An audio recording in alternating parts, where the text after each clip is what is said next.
Sundar Thomas better நாங்கள் முடிவு பண்ணோம். அப்போ திரும்பி ராஜேஸ்வரி அவங்க ஃபோன் பண்ணாங்க திடீர்னு ஒரு நாளைக்கு. சார் நீங்கள் வரீங்களா கேட்குறா மேடம். நான் வரேன் சொன்னேன். ஷீ டோல் மீ கம்மி.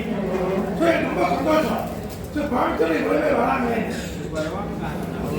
அப்புறம் நான் வீட்டில் எவ்வளோ பிரச்சனை பண்ணுறோம், கால் பண்ணுறோம். ஆனால் அவங்களுக்கு இந்த எஜுகேஷன் இஸ் மோஸ்ட் இம்பார்ட்டன்ட். இந்த big applause to Mister Ashok. இந்த நான்கு பிரயோஜனம் இல்லை. Education most important. அப்புறம் அந்த ஆட்டோ அங்கங்க வித்தின் ரீசனபிள் டைம் நம்ம பெரிய பண்ண அது பிக் அப்ளாஸ். அப்புறம் அகாமடேஷன் இந்த மாதிரி ஒரு அகாமடேஷன் பார்த்துருக்க மாட்டோம். Well done sir. Thank you. Well done. அப்புறம் இன்னும் ஒரு வீட்டு என்னன்னா இங்கே கூட பாவம் அந்த கொலை தூக்கிட்டு இருந்தேன். அதாவது ஒத்தை observe less work less talk more work. அது அவர் அப்ரிஷியேட் பண்ணிட்டு. அப்புறம் அவங்க டீம் 2 பேர் நீங்க வா. ஒரு தலைவர் எப்படி வெற்றியாருன்னா கீழே ஒரு வச்சு ஒர்க் பண்ணணும். அதில் அப்ரிஷியேட் பையன் எல்லாருக்கும் கோஆபரேட் பண்ணா. எல்லாருக்கும் கோஆபரேட் பண்ணா. அவன் ஓட பார்த்தா நமக்கு பயமாச்சு. இப்படி ஓடாது. அப்புறம் பஸ்ஸு ஓட்டினருக்கு ஒரு பெரிய நன்றி அப்ளோட் பண்ணலாம். நம்ம அப்படியே சேஃபா டூர் வந்தாங்க இல்லையா.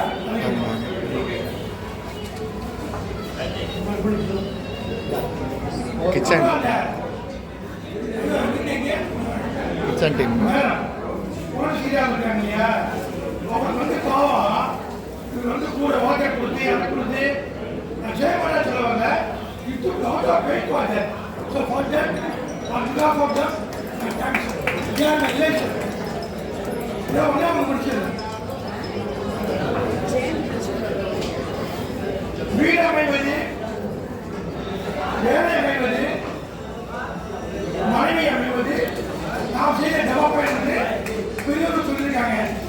இந்த மாதிரி சுந்தர் தாமஸ் அமைச்சரும் நாம் செய்த டெவலப்மெண்ட்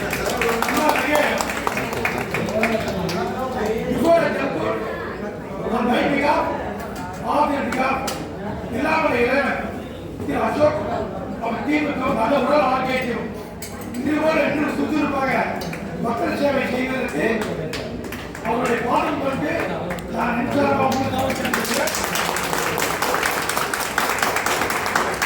என்ன ஒரு விஷயம் இத்தனை பேர் அறிமுகப்படுத்தி எனக்கு மதுரை தேனி சின்னமனூர் திண்டுக்கல் ரொம்ப ருசியாக இருந்தாங்க. ரொம்ப ருசியாக இருக்கும். சரி இப்படி நான் வந்து எப்படி பார்த்தேன் தண்ணி கோல்டு வாட்டர் பார்த்தேன். அவன் லைக் பண்ண மாட்டேன். என்ன பண்ணலாம் பார்த்தோம் ஒரு சின்ன ஒரு பொன்னாடி போத்தி அவரை கௌரிக்கிறோம்.